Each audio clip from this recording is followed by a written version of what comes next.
Shalom, peuple de Dieu, soyez bénis dans vos maisons. Que le Dieu de la Bible vous rencontre, qu'il vous fasse du bien. Bien-aimés, aujourd'hui, je vais encourager quelqu'un au travers de cette exhortation. On nous a prêché une évangile comme quoi, quand nous acceptons le Seigneur, tout va bien. Dans le tout va bien, nous avons compris que quand tu acceptes le Seigneur, tu ne peux plus traverser des moments difficiles. Tu vas tout recevoir. À chaque fois, tu vas ouvrir ta bouche dans la prière. Tu vas demander quelque chose à Dieu. Tu vas forcément l'obtenir. Et il y a beaucoup de chrétiens aujourd'hui qui sont frustrés. Il y a beaucoup de chrétiens aujourd'hui qui sont malheureux parce que ils ont cru à cet évangile qui n'était pas la vraie. Aujourd'hui, j'ai grandi dans les choses de Dieu. Je prends la peine de regarder la parole de Dieu. Je me suis rendu compte que de Genèse jusqu'à Apocalypse, la plupart des personnes que Dieu a utilisées, ils ont eu à traverser des moments très difficiles. Nous avons eu comme des personnes comme Naomi et Ruth qui ont perdu leur mari. Nous avons eu des personnes comme Moïse qui a été chassé de l'Égypte là où il était. Et même encore, quand Dieu a commencé à l'utiliser au milieu de ses bien-aimés, ils n'ont pas réellement cru en lui. Nous avons eu Jésus-Christ de Nazareth lui-même, qui était sur la terre, qui a traversé des moments très difficiles. Et si je me mettais à les citer, je citerais pratiquement toute la Bible parce que Dieu n'a épargné personne. Même David, l'homme selon le cœur de Dieu, a traversé des moments très difficiles. C'est pour cela aujourd'hui Dieu m'a mis à cœur. C'est pas parce que tu es né de nouveau, c'est pas parce que tu as accepté le Seigneur Jésus comme ton Seigneur et ton Sauveur personnel que tu es exempt des épreuves de la vie. Même le juste, la Bible dit 7 fois le juste tombe, 7 fois l'Éternel le relève. Et dit ceux qui veulent vivre pieusement en Christ seront persécutés. Bien-aimé, je viens te dire, ouvre des yeux. Regarde Dieu avec les yeux de la foi. Vis cette vie avec les yeux de la foi. Ne vis pas comme quelqu'un qui est venu comme si ta destination c'était la terre. Si notre destination et la destination c'était ici, Jésus-Christ n'allait pas venir pour mourir. Jésus-Christ n'allait pas dire dans Jean qu'il est parti nous préparer une place. Même si tu es chrétien né de nouveau, même si tu n'as jamais péché, tu es de la 10e génération des chrétiens super consacrés, forcément tu traverseras des épreuves selon ce que Dieu avait prévu pour toi. C'est pour cela que nous allons lire un texte, nous allons parler des héros de la foi, nous allons parler de Job, un homme qui craignait Dieu de tout son cœur. Et Dieu lui-même va faire ses éloges à Satan. Pour les amoureux de la Bible, quand vous lisez le chapitre 1, vous allez voir comment ça a démarré l'histoire de Job. C'est Dieu qui va faire les éloges de Job à Satan. Satan va dire, il se promenait sur la terre. Et Dieu va dire, tu as vu mon bien-aimé Job. Et aujourd'hui, nous n'allons pas lire toute l'histoire de Job 1 jusqu'à Job 40, mais nous allons lire Job 19. Lisons la parole de Dieu dans Job 19. Je vais commencer à partir de verset 2. Vous allez vous rendre compte que je vais citer certains versets.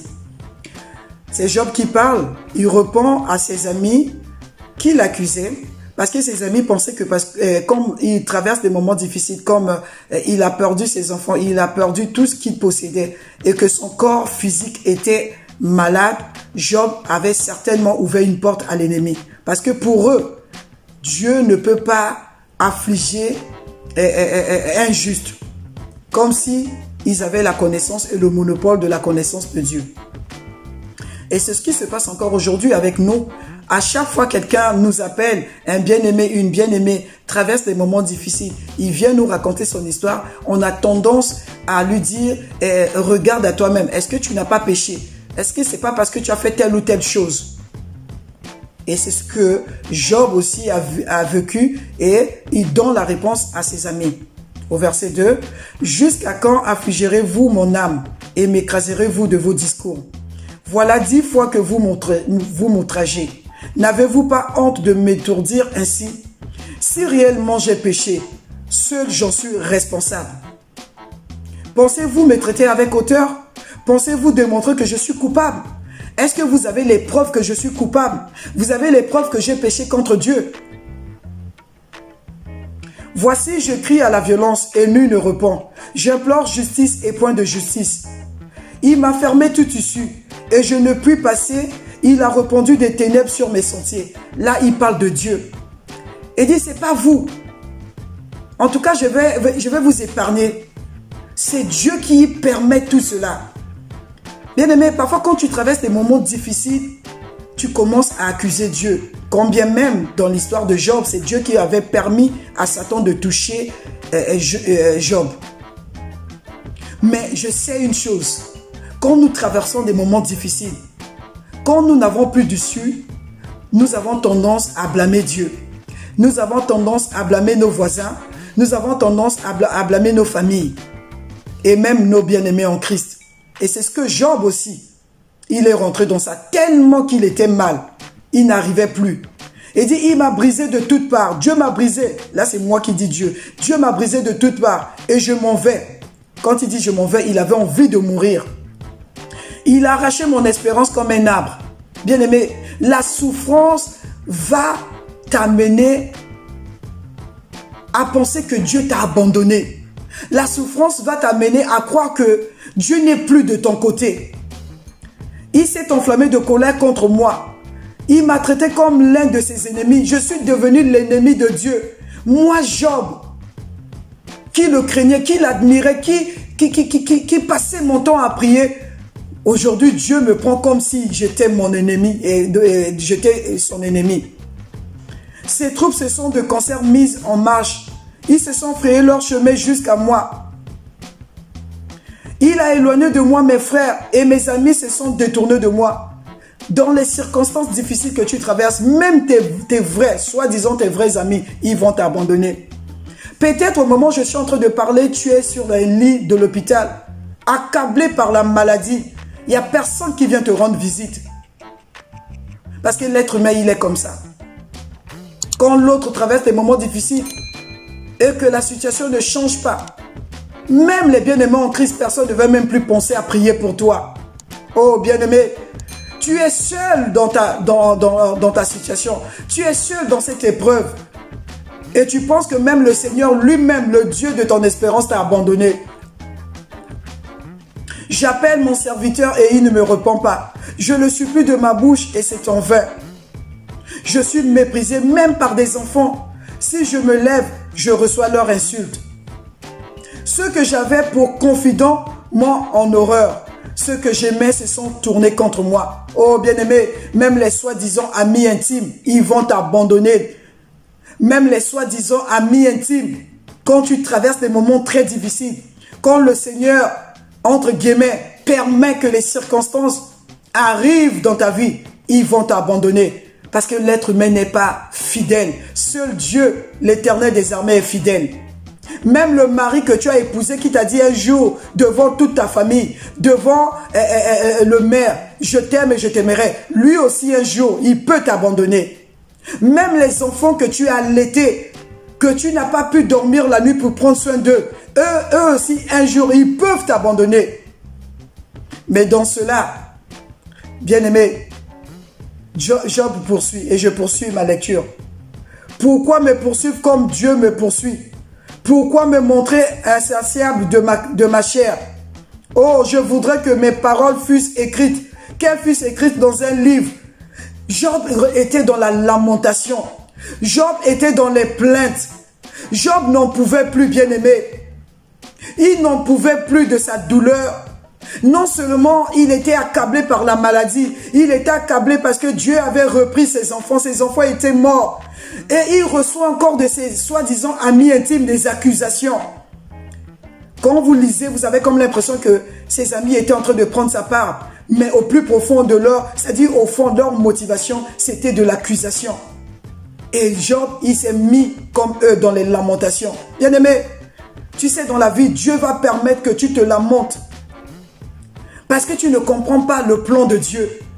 Tu ne comprends pas ce que Dieu est en train de faire dans ta vie. Tu vas rentrer dans les lamentations. Tu vas commencer à te lamenter. Dieu va permettre que tu rentres dans les lamentations. Dieu va te laisser. C'est comme un enfant ou bien quelqu'un qui ne sait pas nager. Pour les nageurs qui viennent le sauver, ils vont le laisser jusqu'à ce qu'il va s'abandonner. C'est là où ils viendront prendre le relève. Avec nous aussi dans la vie, je parle de mon expérience personnelle. Je parle des choses que j'ai vues, j'ai vécues dans ma vie. Je me suis lamenté. Et je connais aussi des bien-aimés. On va commencer à se lamenter. On va prendre telle ou telle personne. On va expliquer notre situation à tout le monde. Malgré nos explications, malgré nos lamentations, la situation ne change pas. Jusqu'au jour que toi-même, tu vas rentrer au-dedans de toi, comme notre bien-aimé Job au verset 25, nous allons le lire. Il dit, mais je sais que mon Rédempteur est vivant et qui se lèvera le dernier sur la terre. Alléluia.